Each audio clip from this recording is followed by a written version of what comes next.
saa la socoteen saakito 26 bisha Oktoobar waxaa noo furmay kalfadhiga 45aad ee baarlamaanka runtii si habsami loo fiican uu noogu socday sida caadadu ahayd markii kalfadhigii dhammaaday madaxweynahan waxaan weydiiyey su'aal xildhibaano badanna runtii way safnaayeen waxay rabeen inay su'aalaha weydiiyaan su'aalaha iyaga ku salaysnaa tayadu waxay ku salaysnaa xaqiiqda dhabta ah ee waddanka ka jirta waa u qodobeeyey waxaan tusaaleeyey maaragtay wax kasta oo waddanka ka jira xaaladooda amni waxaan siyaasad dhaqan haddii ilaahay ku roon yahay iyo bulsho intaba sida baarlamaankuna waa wakiil bulsho shalay markaan halkaa dad ku dooranaynay qof walba isagoo musharax oo hebel la yidhaahdo uu yimid madaxweynuhuna kuwaasuu ka mid ahaa markaan dooranayna wuxuu ka baxay isagoo madaxweynaha su'aalihii aan weydiinnay meeshii madaxweynuhu uu si nadiifa uga jawaabi lahaa oo dastuuri ah xildhibaanada kale oo harsanna uu ka dhegaysan lahaa su'aalaha iyo aaraada ay qabaan iyo fikirkooda wuxuu bilaabay madaxweynuhu hanjabaad inuusan xurmaynin hoolkii iyo baarlamaankii iyo mujtamac intaa leeg oo daawadayaalah oo mas-uuliyiin dowladeed iyo diblomaasiyiin iyo hay-adaha caalamiga ay dadka socda ay wada joogeen wuxuu bilaabay inuu handado khaasatan aniga xataa sidaad dhegaysanayseen wuxuu iga dhexanjabay maaragtay baarlamaanka dhexdiisa madaxweynaha taas hanjabaadda anugu sidiis hanjabi maayo sidiisoo kale laakiin dastuurkaan ku hanjabaya haddii alla idmo jawaabtana isaguu ka helayaa laakiin waxaa ceeb iyo sharaf dhaca madaxweynaha anugu wax xumaana ma odhannin nin odayoo saaxiibkay oo ahaa waxaan weydiiyey oo keli ah qaaraadaydii iyo su'aashaydii shaksi oo aan sax u lahaa mudan ahaan inaan weydiiyo waad u jeeddeen si cara leh buu hoolkii uga baxay iyadaan la fasixin waxaa dastuurku qabaa marka madaxweynuhu khudbadiisa dhammaysto su'aalaha la weydiinayana uu dhammeeyo in guddoonka baarlamaanku uu madaxweynaha fasaxo isagoo xildhibaanada ka codsanaya in madaxweynaha la fasaxo ma yeelin waxa weeye wuxuu rabay markuu ku hadlay buu iska baxay insha allah haddii alla idmo annagu xildhibaanna ahaan iyo bulsho ahaan maadaama aan nahay wakiillo bulsho dib baannu isugu noqonaynaa wixii tallaaba ah oo maaragtay aan wax ku saxaynana cid aan uga haybaysanayna haba yaraatee ma jirto madaxweynuhu wuxuu sheegay in ammaanka wax laga qabtay gobollo badan la soo celiyey waxaasoo dhan kama jiraan miyaa leedahay madaxweynaha wuxuu qabtay waa wixii loo doortay wuxuusan qaban baa annagu weydiinayno iyo aaraada dadku ay rabaan sida su'aashayda aad ka hadlayseen waxaan weydiinayay waxyaalaha waddanka waa la socotaan kacdoonnaa ka jira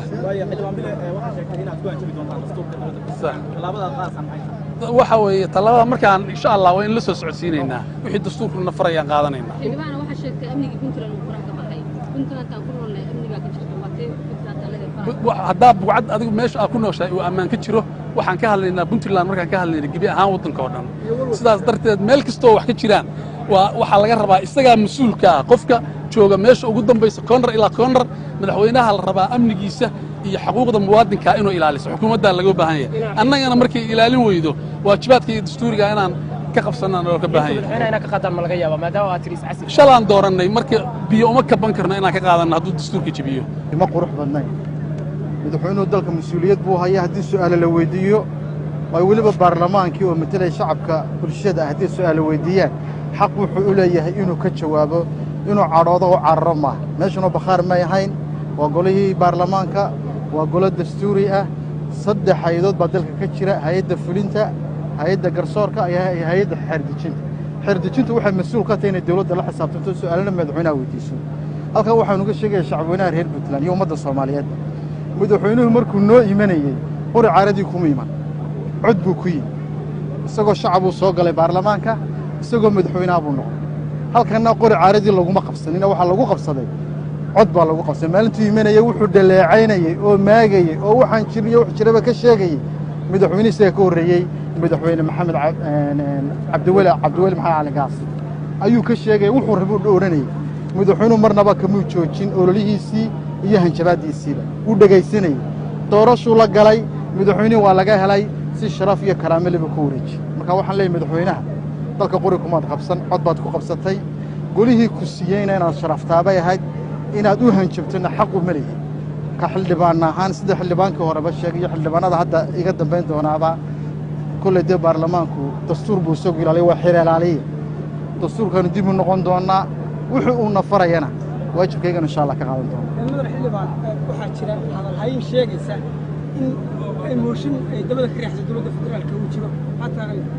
anigu kaama ogin haddaydaan idinku ogeyn idinkaa saxaafadoo meelba farta geliya haddaydaan taa war u hayn anigu mooshin jira ma hayno federaal mooshin wada ma hayno federaal xukuumadda wadda ma hayno mooshin ma hayno dee kaas idinku baa yaqaana bal farta noogu fiiqa meesha ka jira iyo halka laga soo abaabulay xildhibaan ahaan waxaa la sheegaa in daliilaha madaxweynaha aad u jeedinaysaan inaad shacabka u qashaysaan laakiin aysan jirin tallaabo aad qaadaan xaq bay u leeyihin shacabku inay maqlaan dhaliishan dawladda ujeedina waxaan u matelaynaaba waa dhaliil iyo toosiye oon dhaliili karnaa haddii khaldan waa dhaliilaynaa laakiin shacabka u tuumi mayno heesana u qaadi mayno laxan fiicanna u saari mayno laakiin waa dhaliilaynaa waxaanu kale ummadda tusaynaa iyo dadka aanu matelo waxaan waajibaadka naga saaran haddaama waxaad rabtaa inaannu marka madaxweyne yimaado u qaadno noolow u qaadi mayno hadduu noolow yahayna waa noolow hadduu khaldan yahayna waa toosinaya laakiinse madaxweynuhu heshiisuu sheegay inuu boosaaso ka soo galay aeroboortkii tii dekedda kulli ma idin weydiinoo ma keenin oo su'aale kama idin keenin keliya warbaahinta unbaa mar kasta ka hadashaan oo ka maagtaa taasoo maaha qori ku tuur laakiinse aydin weydiinna oo maxaanu weydiinaa soo kii cararayba markaan sina su'aalaa weydiiya soo kii naga carray maxaanu weydiinaa horta aan noo fadhiiso sidaad ogsoontihiin kala fadhigan waa kala fadhi dastuuriya baarlamaankuna shaqadiisa uu ku guto isla xisaabtanka xukuumadda sidaad ogsoontihiin golayaasha waxay aad iyo aad ugu dhex socdeen dhammaan hay-adaha dawladda iyo gobollada iyo degmooyinka dadka si loo ogaado waxyaabaha baahida oo jira runtii waxaan aaminsannahay muddadii hadda xukuumaddaani jidhay inaanay adeeg bulsho la samayn gobollada baahiyahan ku soo aragnay waxa halkan madaxweynuhu ka akhriyay inay islahayn golo badan ayaa xildhibaano badan ayaa liisgalaysanaa inay su'aalo weydiiyaan madaxweynaha waxaana isla xisaabtanka golahana waa wax xaq loogu leeyahay dastuuriya runtii sida muuqata hadda madaxweynuhu isagaa waxa weye shirkiina carqaladeeyey kana baxay markii xildhibaankii u horreeyey su'aal weydiiyey xaqna waxaan ugu leenahay 48 saac oo xiriir ah haddii aanu la xisaabtamayno su'aalo weydiinayno adeegga bulshada ku xariiraya dawladdu bixiso in uu naga jawaabo in uu naga qanciyo inuu waxa weeye dukumiinti haddaanu dirsanno isagoo meesha fadhiya naloo keeno caddaymihiina uu maarata una tusiyo wuxuu ka soo horjeestay isla xisaabtankii waxa weeye waxaa meesha fadhiyey oo shacabka ugu badnaa ad maqlayseen ridaya waxay ahayd golihii wasiirrada golahanna waa golo baarlamaan waa golo isla xisaabtan golo lagu sacbiya maa shaqadii ummadda loo qabtay baa laga rabaa waxa weeye dhaliishoodii baa meeshaa lagu qarinayey madaxweynuhuna waa diiday inuu xisaabtamo inuu xukuumaddu waxa weeye ummadda transbarentigii iyo wixii aan weydiin lahayn buwaataa waxa weeye waxaa ku qoran wixii aanu aragtiyii aanu ka soo ururnay shacabka reer puntland iyo dhaliyihii dawladda ciddii sixi lahayd oo aanu u gudbin lahayn waa madaxweynaha de wixii dhacayna waxay la tahay shacabka reer puntlandna waa daawanayeen idinkuna goobjoog baa ka hayday marka de golaha waxa weeye golaha shacabka iska leh annaguna xildhibaanadii shalay keensaday baa nahay mudul ninkii dhisay baa ka weyn baa la yidhi waxa weeye isla xisaabtanka cid allaale iyo ciddii diidda dee dastuurka wuxuu ka qaban ku qaadeen waxaa laydinku eedeeyaa inaad marka hore madaxweynaha kululaysaan kadibna hadhow aa iska heshiisaan oo saa danta shacabka ka tagtaan ma isbedelaysaan berri mise sidatan aa u daba taagnaan doonta baarlamaanka puntland waa ka duwan yahay baarlamaanadii hore anigu waxaan ahay nin shacaba baan ahaan jiray muddo yar baan hadda baarlamaan ka tirsanahay wax allaale iyo wixii xilligaan shacabka aan jeclaa in la ii qabto baan doonayaa halkan intaan joogay inaan ka hirgeliyo oo adeegga ummaddu ay gaadho dawladnimadu shaqayso kala dambaynta la hirgeliyo nin intuu meel iska fadhiisto maaragtay hadduu khudbad soo diyaariyo de anigu waxaan doonaa hadda akhrin kara puntland waa jannaan oran kara iyadoo waxba ka jirin arrintaa ma qaadanayna waxaan doonaynaa itus oo itaabsii madaxweynaha waxaan ugu baaqaynaa inuu sharciyadda dib ugu soo noqdo baarlamaankii uu fowdeeyey inuu dib ugu soo noqdo isagu berito oo u soo horrayso inuu dib u yimaado inuu xisaabtamo 2,000 oo su'aalood baan weydiinna xataa 10 su'aalood maaha waa inuu u fadhiyaa noogana jawaaba haddii taa la waayo wixii ka yimaada hadda mas-uuliyaddiisa oo dayacay weeye annaguna waxa go'aan ka duwan baanu qaadan doonnaa maxaa yeele xil baa naga saaran dalka shalan annagaa u dhiibnay mas-uuliyadda maanta waxaad og tihiin inuu ahaa kalfadhigii 45aad ee golaha baarlamaanka puntland oo ah wax dastuuri ah waxa dastuuri ah fadhiga madaxweynuhu ka soo qaybgelayo oo uu furayo xidhayana oo uu furayo waxa dastuuri ah oo dastuurkeennu qabaa xeer hoosaadkuna qabaa baarlamaanku inay madaxweynaha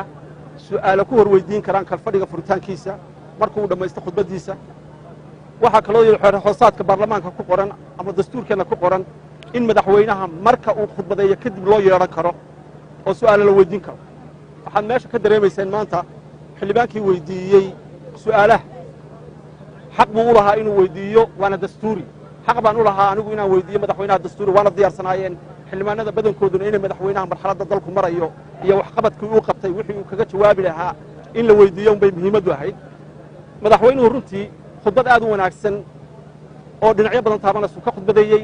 laakiin waxaa la rabay su'aalaha ka imanaya su'aalaha inuu si sharaf leh si madaxweynenimo ah si mas-uuliyadnimo ah inuu madaxweynuhu uga warramo waad arkayseen shacabkuna waa bidhaaminayeen ama way eegayeen ama way arkayeen wixii ka dhacay meesha ma ahayn madaxweynuhu inuu xildhibaanada u hanjabo uma hanjabin hal xildhibaan cawl madaxweynuhu uma hanjaba wuxuu hanjabay 66 xildhibaan ayuu u hanjabay oo golaha baarlamaanka dhexdiisa uga hanjabay taasna xaq maaha insha allahu tacaala dastuurkaana anaga iyo madaxweynaha anagaa dooranay madaxweynihii dalka weeye ma aha madaxweynuhu waxa weeyaan madaxweynayaal buu la tartamay isaga ilaahi subxana watacaala guushii siiyey waxaa la rabay marka madaxweynuhu sidii wax u dhaliili jiray markuu sidii xildhibaankii ugu horreeyey ka hadlayey sidii wax u dhaliili jiray ayaa loo dhaliilaya hadduu wax qabtana waa la ammaanaya madaxweynaha marka maaha madaxweynuhu inuu dulqaad badan ummadda u yeesho shacabkiisa u yeesho baarlamaankiisa u yeesho ayaa loo baanaa waxaa dareemay insha allahu tacaala waxaanu ku garnaqsan doonaa ama ku wada hadli doonaa dastuurkeennu waxa uu ka qabo waxay ka dhigan tahay dastuurka madaxweynuhu inuu jibiyo golaha loogama baahnaa inuu madaxweynuhu ka kaco iyadaan guddoomiyaha baarlamaanka u ogolo xeerkiisu waxa way banaanka in loo tuuro